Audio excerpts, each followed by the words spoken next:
शादियों का सीजन चल रहा था और हर तरफ बहुत ही चहल पहल थी। बिंदिया नाम की एक लड़की की शादी भी होने वाली थी। फिर बिंदिया अपने माँ के साथ में शॉपिंग करने के लिए निकलने लगी। बिंदिया को अपनी शादी का लहंगा लेना था और वह बहुत बड़ी दुकान में गई। भैया, मुझे अपने यहाँ का सबसे भारी और सबसे अच्छा लहंगा दिखाइए। मैं चाहती हूँ कि मैं अपनी शादी में सबसे सुंदर और सबसे अलग दिखूं। अरे हाँ हाँ मैडम, हम आपको ऐसा लहंगा दिखाएंगे कि आप उसे देख के खुश हो जाएंगी और ऐसा हो ही नहीं सकता कि वो लहंगा देख के आप उसे पसंद ना करें। तो मैं अभी लेकर आता हूँ उस लहंगे को। फिर वो दुकानदार बिंदिया को बहुत ही सुंदर लहंगा दिखाता है। बिंदिया देख के बहुत ज्यादा ही खुश हो जाती है। अरे वाह भैया, ये लहंगा तो मेरे सपनों के लहंगे जैसा है।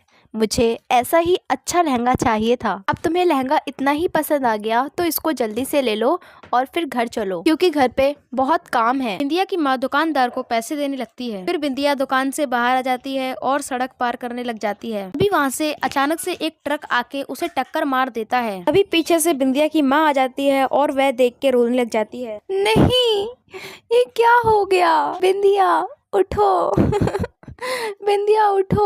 बिंदिया की माँ बिंदिया को उठाने की बहुत कोशिश करती है, पर तब तक बिंदिया मर चुकी होती है और बिंदिया चुड़ैल में तब्दील हो जाती है। फिर बिंदिया की आत्मा वहाँ पर खड़े होकर सारा तमाशा देख रही होती। अरे ये क्या हुआ? मुझे समझ नहीं आ रहा। मैं ऐसे नहीं मर सकती।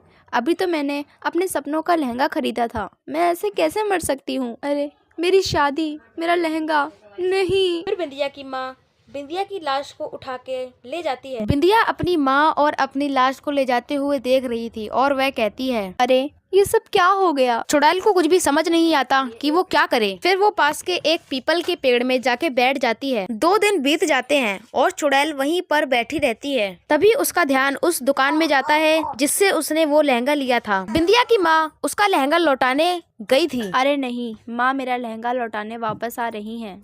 अब मैं क्या करूँ? अब वो लहंगा दुकानदार किसी और को बेच देगा, लेकिन मैं ऐसा नहीं होने दूंगी। वो सिर्फ मेरा लहंगा है और वो मैं किसी को नहीं पहनने दूंगी। वो चुड़ैल अपने मन ही मन में ठान लेती है कि वह अपना लहंगा किसी और को नहीं होने देगी। वह हर हाल में अपने लहंगे को पाकर ही रहेगी। जब चुड़ैल की माँ वहाँ से चली जाती है, फिर चुड़ैल दुकान के अंदर जाने लगती है और चुड़ैल को देखकर सब लोग डर ही जाते हैं। मुझे बस मेरा लहंगा चाहिए। वह चुड़ैल की बात सुनकर थोड़ा घबरा जाता है और डर डर के बोलता है, लहंगा? कौन सा लहंगा? किस लहंगे की बात कर रही हो तुम? वही लहंगा जो अभी मेरी माँ यहाँ वापस करके गई है। मैं वो लहंगा किसी और को नहीं पहनने दूंगी।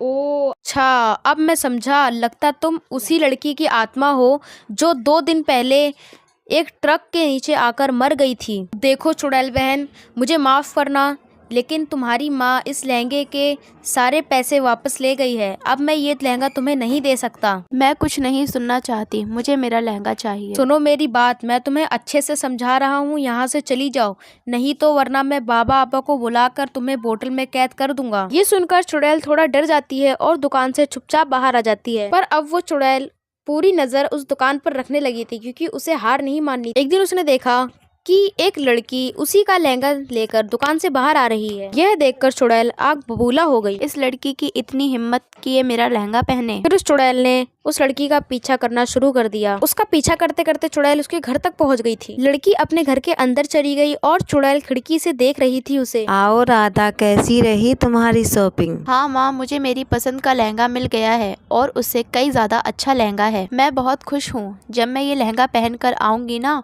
तो सब मुझे ही देखेंगे। ये सब कुछ देखकर चुड़ैल को बहुत ज्यादा ही गुस्सा आ रहा था और उसे उस लड़की से बहुत ज्यादा ही जलन हो रही थी। उसे कुछ समझ ही नहीं आ रहा था कि वो अपना लहंगा कैसे वापस ले। चुड़ैल मौका देखते ही राधा के घर पे घुस गई, जाकर उसकी अलमारी में छुप गई।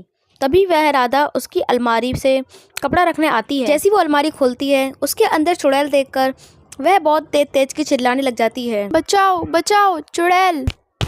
और राधा चिल्लाते चिल्लाते वहीं बेहोश हो जाती है और उसके हाथ में लहंगा वहीं गिर जाता है। ये सही मौका है, अभी ही इस लहंगे को ले जाती हूँ, वरना कोई आ जाएगा और मुझे देख लेगा। फिर वो लहंगा उठाकर गेट से बाहर निकल जाती है और फिर जंगल की तरफ चली जाती है। अब ये लहंगा मेरा है, अब इसे कोई भी चुरा नहीं सकता। अब किसी शांत जगह जाती हूँ और इस लहंगे को पहनती हूँ, बड़ा मजा आएगा। फिर वो जंगल के बीचों बीच जाती है और अपने कपड़ों को उतार कर अपना वाला नया वाला लहंगा पहन लेती है। राधा के घर वाले भी बहुत ज्यादा ही परेशान हो रहे थे और उन्हें ये भी नहीं पता था कि उसका लहंगा चुराया तो चुराया किसने। और राधा बोल रही थी कि मेरा लहंगा एक चुड़ैल ने चुराया है, पर उसका कोई विश्वास ही नहीं कर रहा था और वह रो ही जा रही। तभी उसके घर की बेल बजती है और राधा की माँ गेट पे जाती है और देखती है कौन आया है। तो वो देखती है कि वहाँ पर बिंदिया की माँ खड़ी है और बिंदिया की माँ राधा की माँ से कहती है, हमने सुना है आपका लहंगा चोरी हो गया, क्या मैं आपकी बेटी से मिल सकती हूँ? हो सकता है मैं आपका लहंगा लाने में मदद कर सकती हूँ। तभी वहाँ पर राधा आ जाती है और वह बिंदिया की माँ से कहती है, कौन है आप